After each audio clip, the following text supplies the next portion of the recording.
I got the Monday Night Wars DVD back in 2004, and I'm sure you'll agree it's a very condensed and sort of WWE-centric version of the Monday Night Wars. But one quote you give on the interview is that you said, by August of 1998, I knew WCW was over, but when we were still rolling. But by August 1998, you knew that WCW was doomed. What happened in August 1998 to sort of lead you down that thought process? It wasn't one thing. It was a combination of things that all happened in a very short period of time that summer.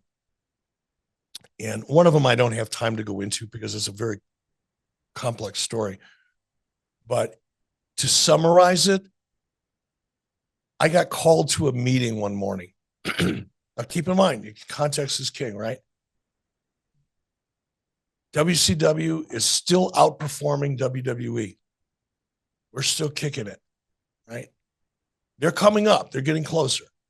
But we're still doing great. We're making money hand over fist. We're exceeding our projections for the year financially. Ratings are solid. Everything's great. I get called to a meeting, and I show up in that meeting, and there are 12 or 14 people sitting around a long conference table. Only 2 or 3 of them I even recognized. I didn't even know who they were. And they each went around the room, went around the table, and shared with me what they thought I should be doing with WCW to improve it. We got down to the end of the table. This guy, his name was Joe. He was the president of Turner Ad Sales. He stood up, or he didn't stand up. He sat there and he said, you need to start producing your show for children and families. This show has to be comfortable for advertisers who are advertising to teens and preteens, just like I forced WWF to stop doing it. Because while they were doing that and I was doing what I was doing, I was kicking their ass financially, ratings-wise, in every respect.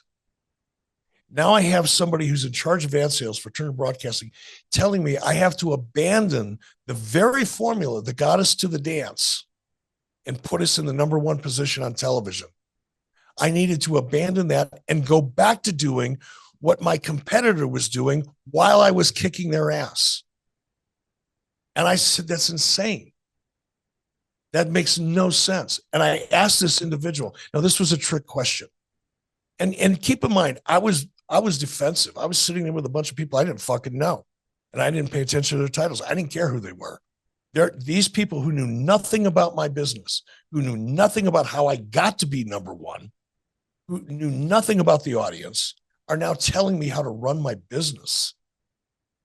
And I left that meeting and I went home and I told my wife, I said, I'm going to quit. I'm going to turn in my resignation. This is fucked up. And all this, by the way, is a result of the AOL Time Warner merger. So I was ready to resign, but it kind of goes against my nature. And I was still very loyal to Ted. I'm thinking, who are these jackasses who don't know anything about my business or the industry in general or the audience that comes with it? They're telling me what I should be doing with my business. I'm going to go to Ted. Well, little did I know that as a result of that merger, Ted didn't have any more power than I did. And these people were this was a little bit of a palace coup. And if you read Ted Turner's book, I can't remember the name of it, but there's a book that Ted Turner wrote that talks about this period of time. Ted Turner didn't realize that he was losing control of his own company. And he didn't realize it until it was over. And he realized one morning he got to his office and he was just a figurehead who didn't get to vote on anything. 3% of the voting shares or something like that, didn't it? Or yeah, 3% of the company, he no longer had control of his own company. But I didn't know it. Just like Ted didn't know it until after it was over. I didn't know it at all. So I'm thinking these jackasses are just going to be another speed bump in my way. I'm going to go to Ted. I'm going to make this all go away. But the problem is I never got to get to Ted. If I would have known that Ted wasn't there and Ted no longer had control, I would have resigned. Absolutely would have resigned. because it made no sense. And I knew it wasn't going to work. So when people talk about, oh, the reason WCW failed is because the finger poke at Doom, or the reason WCW failed is because Sting should have beat Hulk Hogan and there should have been a fast cut. It's like you fucking people are like children. You know nothing about the business side of the business because they weren't in those meetings. They weren't exposed to the things that I was exposed to at a very, very high corporate level. They weren't there in 1998 when my budget that had already been approved in 1997 was cut in half. They weren't there. They didn't understand. They didn't know that. So all these, the clowns that, were in the ring that didn't understand how the circus really worked, were the ones that were, they're out there talking about what went wrong with WCW.